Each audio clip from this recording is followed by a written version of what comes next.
If you're hearing this, it means I made it long enough to talk about it. We got to the cabin, brought our bags in, got the fire going, but someone was already there. We just didn't realize until around 3 in the morning.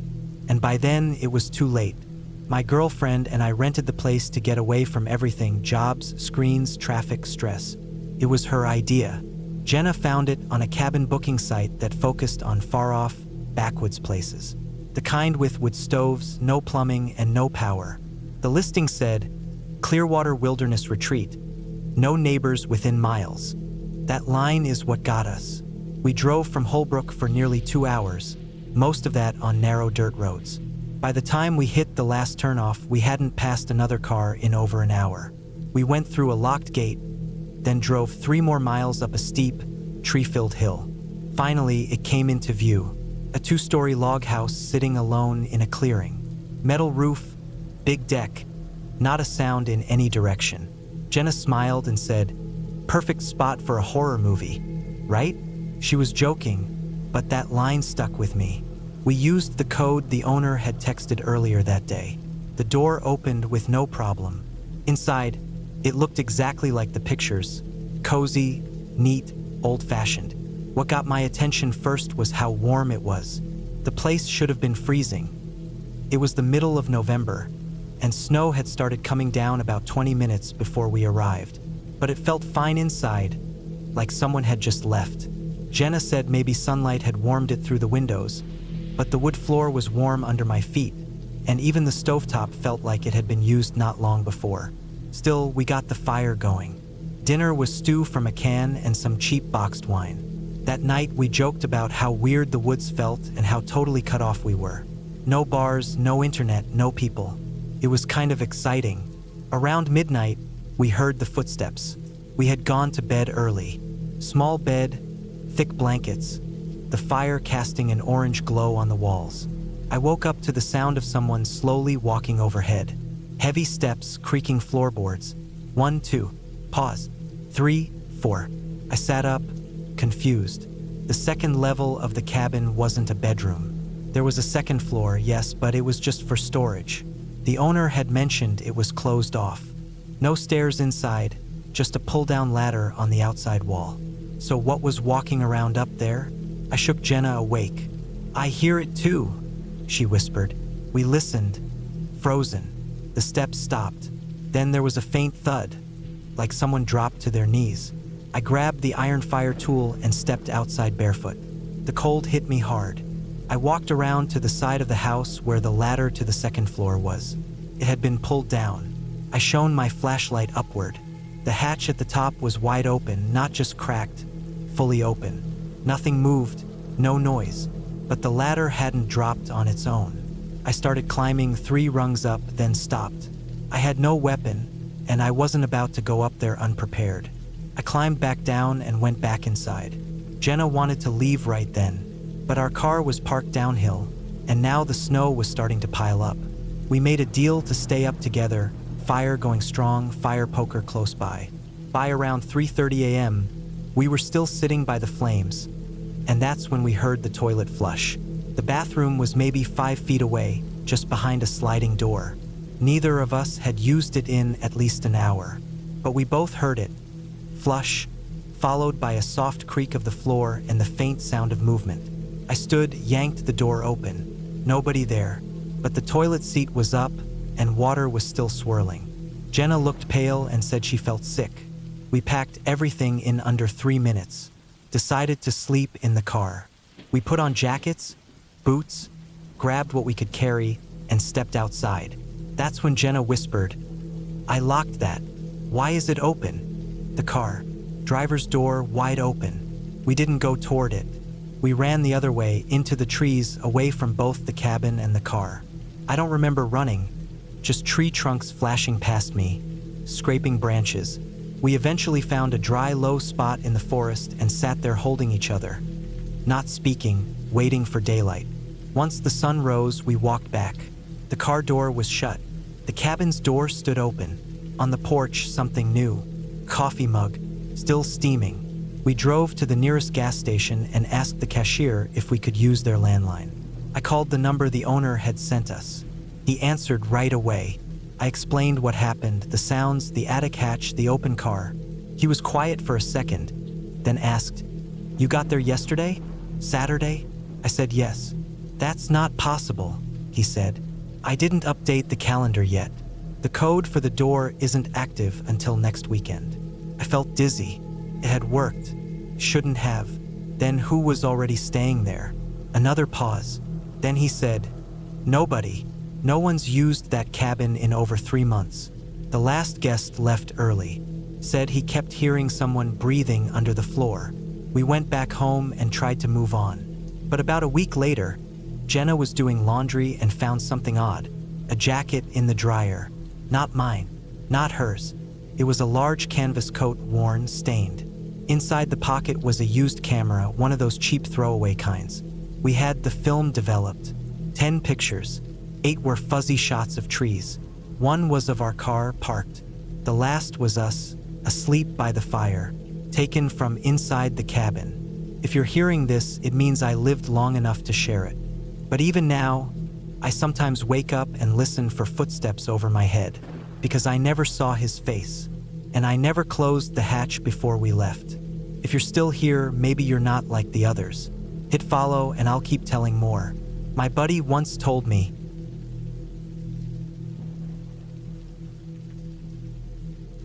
that morning, we found pictures slipped beneath the door.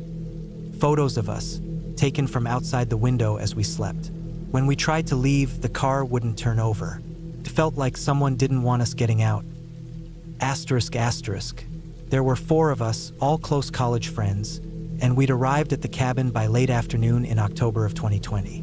We'd been counting down to a long weekend far from everything. No reception, no alerts, just quiet nights and sharp mountain air. The place was an old ranger outpost near the edge of Kern River Preserve. Built sometime in the 1930s, it had just 2 rooms, a wood-burning stove, basic solar lights, and no internet. We drove roughly 11 miles down a winding dirt road through towering trees, then hiked about a mile by foot to reach the clearing. There stood the cabin, made from old pine logs, the porch screened in, and the roof rusting and dented. We unloaded our bags, lit the stove, and made a simple dinner in cast iron pots. What began as playful ghost story jokes slowly turned into a heavier mood as the sun disappeared behind the dense pines. The woods around us became still, as if waiting. The first night felt normal. We stayed up until around midnight talking, then drifted off one by one. I woke at exactly 2:03 a.m. to the faint sound of something dragging across the porch floor. I opened my eyes. The stove's glow lit just enough to see a small photo half-tucked beneath the door. I sat up and slid it out. Polaroid. The flash had caught me in bed, asleep in the exact position I was in at that moment. My camera had been sitting on the inside table. There was no way anyone could have gotten that close without us hearing. I nudged Jenna beside me. She stirred, but we didn't make much of it. We left the photo on the table and tried to sleep. The next morning, we searched the trees and brush nearby. No tracks, no footprints, no broken twigs. The soft dirt showed nothing. That afternoon, while we were gathering kindling, Ellie found another Polaroid. This one wedged beneath a chair on the porch. It showed Daniel asleep, curled under a blanket on the floor. That was when we started to feel more than just weird. We stayed inside after that, tense and watchful.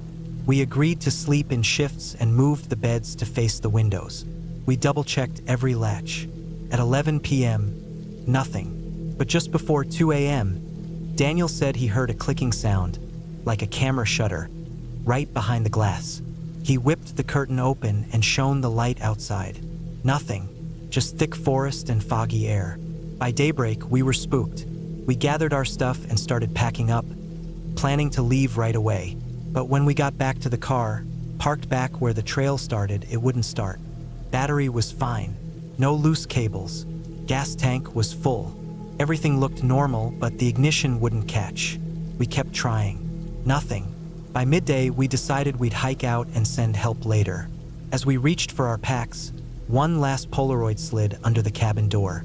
This one showed all 4 of us, standing right in front of the cabin like we had just arrived, smiling at the camera. Only we never took that photo. And in the dark shadows behind us, a figure in a red hoodie stood still, face hidden, hands raised, holding the camera. We dropped our things and ran. The forest closed in fast. No trail markings, trees too tall. Sounds echoed, snapping sticks, rustling leaves. Every sound felt too close. We kept going, breathless, until finally reaching the main road just before nightfall. But the car we'd left wasn't there anymore. Someone had driven it off sometime after we'd gotten back. Freaked out, we started walking along the road, hoping someone would pass by. About a mile in, Ellie pointed toward the trees. Flashes, small ones, light blinking from deep between the trunks, like cameras going off. We ran harder than before. A truck approached. Its headlights cut through the dark. We jumped into the road waving. The driver, an older man, pulled over and asked what happened. We told him. He just frowned. "That old place," he said. "No one's used it in years. Last group to stay there." One guy turned up down the road a week later, rambling, said something like, "I saw them all. Every picture. I knew you were there. The rest were never found." He drove us to the nearest police station. Officers launched a search the next day. They found our car, engine ruined, doors damaged, dash smashed in. But no signs around the cabin. No footprints. No dropped film. Nothing that showed for people had stayed there. Nothing that explained the pictures. About a week after we got home, I checked my inbox. It had been empty until a strange email showed up. No subject, no message body, just one image file attached. It was a scanned photo. Me, sitting at my own desk at home, typing this out. My door was locked. Security footage showed no one near my house. But at the edge of the picture, reflected in the top corner of my screen, were two dark red eyes inside a hood, just behind me, looking straight at the camera. I didn't hear anything. I never saw who took it, but I watched every single photo we found in that cabin develop in my hands. And I think now that place was never empty, not even once. If you're still reading this, maybe you're not like the others. Click follow and I'll share the rest. But I'll leave you with one last thing. When we finally made it out and got back on the main road, we turned toward the highway. We kept driving and turning. 5 times we turned, and each time, no matter which road we took, we ended up right back at that cabin.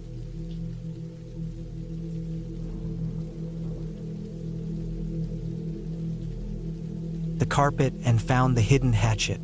Looked like it hadn't been touched in years, but once we opened it we realized we never should have. I had to get away for a while. My brother Nate needed me more after our father passed. He got left the old family lodge too.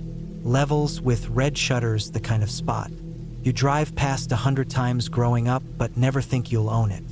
It sat down a dirt path about half a mile from the closest paved road deep in the birchwood woods of northern West Virginia. No bars, no neighbors, just tall pines. So dense sunlight barely hit the forest floor. Nate and I set up a weekend therein, late October, to clear our minds, go through Dad's stuff and maybe decide what to do with the place. We reached it Friday around noon. The door was unlocked just like Dad always said to leave it, so locals could check in. But no locals had come in years. Instead, dust-covered furniture piles of old National Geographics going back to the 1950s, an ancient foosball table in one corner, a wooden sign Dad made hung over the fireplace. It read, "Our truth is safe here." Nate grinned, brushed a web off the wooden mantle and said, "Let's see what we can find." That night we lit a fire, made canned chili and sipped warm cider. I passed out on the fold-out sofa. Nate took the bunk above. Around 2:15 a.m., I woke to a soft knock, like something settling. I chalked it up to old boards, but then another, slower, intentional. I sat upright and listened. The ladder to the loft shook. A drawer creaked open. My chest thudded. I threw on jeans, grabbed my phone, no service, and crept upstairs. Nate's bed was empty. The bulb over his bunk, the one he always left on, was dark. I saw a footprint in the dust, leading off the bed to the loft floor. "Nate!" I whispered, voice shaking. Nothing. I traced the prints to the far side, where a heavy carpet sat folded under a rusty toolbox.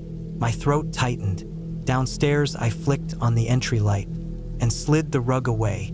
Underneath was a floor hatch. The boards were scarred and aged, looked untouched for decades.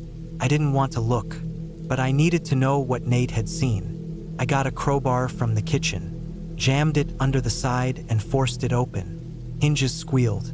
Dust shot up. A wooden ladder dropped into pitch black. I texted him. Hatch, did you go down? No reply. Yo, ever uncovered a hidden room in a spot you thought you knew? Let me know below. I gulped, turned on my flashlight, pointed it downward. The rungs dropped into blackness. I called his name. No echo, no answer. Only the low hiss from the old gas heater. I put one foot on the ladder. Wood groaned. I felt watched. My phone's beam caught something. Halfway down, metal glinting, a rusted wire screen, like a cage wall. I crouched, peered beneath. The ground was rock, what looked like clothes, old ones in a pile. I reached, crawled under, shined the light. A narrow hallway, 6 feet long, rough cement walls, wooden beams bracing the top. At the end, a steel door, bent and dented, padlocked. I pulled at it, still locked. I checked the hinges, corroded but intact. The lock had been broken before, then fixed again. A creak came from above, like someone heavy walking. I froze. Nate? I called softly. No sound. Pulled on the door. It gave way. Cold air burst out. Inside was a tiny room, dirt floor, 3 wooden chairs set in a circle. Each one had a pile of clothes, man's, woman's, child's, all ages, all stained and damp. My walkie crackled, even though it was off. Hello. My skin went cold. Then again. We're waiting. I turned fast. No one, just beams catching dust and cobwebs. I broke a chair leg with the crowbar and ran up the ladder fast. As I slammed the hatch shut, I heard something drop behind me. I grabbed my jacket, ran outside, found Nate walking circles on the porch in socks. Where'd you go? He asked, voice tight. Downstairs, I said, panting. Into the crawl space. He shook his head. There's no crawl space, no hatch. My blood chilled. I brought him to the den, moved the rug. No hatch, just floor. He touched my arm. Man, that's not here. I stepped back, breathing hard. Outside, the trees shifted. Fog had settled in, thicker than earlier. We argued. I insisted. He got mad. I stormed out, flashlight shaking, crossed the clearing. No opening, no ladder. Then I noticed something. A bare patch near the foundation. Dirt recently turned. No leaves on top. I got down, scraped at it. There, a rusted padlock ring half buried. Pulled it out, hooked it to my belt, ran back. Nate was gone. No steps in the gravel. His phone and keys left on the bench. I scanned the woods, shouted his name. Nothing. Sun rose. I drove back to town, filed a missing persons report. Park rangers searched 5 days. Found no trail, no fabric, only that lone rusted ring. Weeks after, a package showed up. Inside, one Polaroid. Me, standing on the porch, taken at dusk. Then another. Me, kneeling near that dirt patch. Then a third.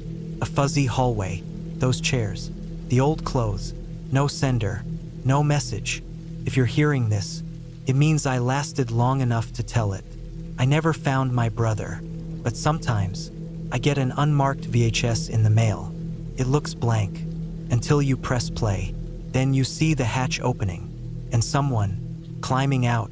If you stuck through this, maybe you're not like the rest. Hit follow. I'll keep the tales coming on the next one.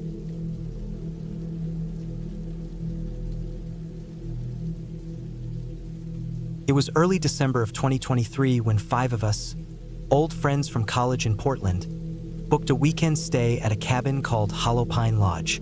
The listing read, Hidden Mountain Escape, no bars, great for unplugging. We showed up around 3 p.m., snow falling in fast little flakes along the slopes of the Bitterroot Range. The narrow 7-mile dirt path had just enough tire tracks to make it through with a 2-wheel drive sedan, but it was slick enough that our car skidded more than once. The cabin sat in a small open space surrounded by tall old spruce trees.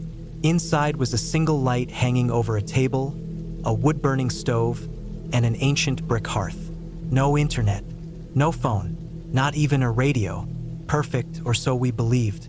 Our group, me, Kara, Drew, Liam, and Jesse, divided up what needed doing. I split logs, Drew kept the fire going, Kara set up the coffee pot for the morning. By 8 that evening, the stove had warmed the whole space, and the snow had stacked against the windows like frosting on a cake.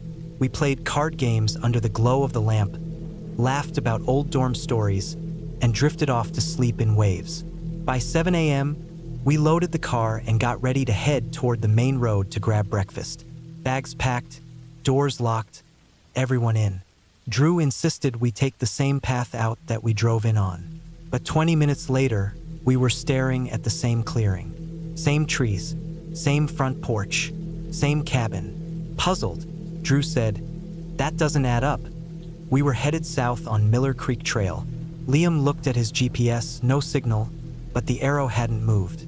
Jesse said quietly, "We're back at the cabin." Sure enough, the logs came into view between the tree trunks. It looked exactly as before. We tried again. Same route, same turns, same cabin waiting for us at the end. Second time, the snowfall was softer. The trees looked untouched. Third time, snow fell harder. Our old tracks were gone. Fourth, fog crept between the trees. Fifth, the woods looked warped. Some trees looked torn, others leaning. Nothing felt familiar except that glowing window. Kara cried, "We're stuck." We left the car and walked toward where the highway should have been. But the trees grew tighter, closer, and after every hour of walking, we ended up not at the road, but barely a half-mile from the cabin. Our watches spun strangely. Time blurred. We rationed snacks. Every morning looked like the last one. Jessie said she saw us inside through the window, playing the same card game, as if none of us ever left. That night, we carved lines into the wooden wall to keep track. 56 marks by the time we counted again. Drew tried sketching a map. We traced the same trails, same forks, always ending where we began. Some nights, faint voices echoed through the cabin walls. "Stay here, don't leave." We heard feet above us, but there wasn't any upper floor. We pushed chairs up against the doors, but every morning they'd be neatly stacked in the corner. On the 60th loop, a deep rumble woke us. The earth shook. Something massive cracked far off, maybe an avalanche. At sunrise, we ran toward the sound. We broke out of the tree line and stumbled onto a Forest Service road, cracked and worn. Empty cabins stood crooked along the edges. Rusted out cars, snow piled on the roofs. A ranger spotted us and pulled over. It was Sunday. We had been gone for nearly a full week. No storms had hit. No one came looking. When officers got to the Hollow Pine Lodge, the snow was untouched. No tracks, no sign we had ever been there. The fireplace was cold. No firewood missing. The table had faint scratches, 56 tally marks. One message carved into the doorway: "We never left." If you're hearing this, it means I made it long enough to tell someone. And sometimes, when I pass that overgrown road again, I swear the trees lean closer, like they're waiting to pull me back in.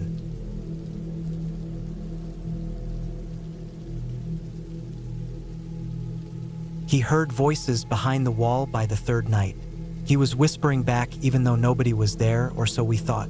It was mid-October 2021 when my college buddy Jared and I drove up to his family's rundown hunting cabin near Mirror Lake in upstate New York. The place had sat untouched since his uncle had died a few years earlier. Our plan was simple: clear the overgrowth, fix the sagging roof, and spend the weekend disconnected. We pulled in around noon. The cabin sat still among the tall grass, its windows stained and fogged from age. Inside, there were layers of dust, cobwebs everywhere, and old tools rusted beyond repair.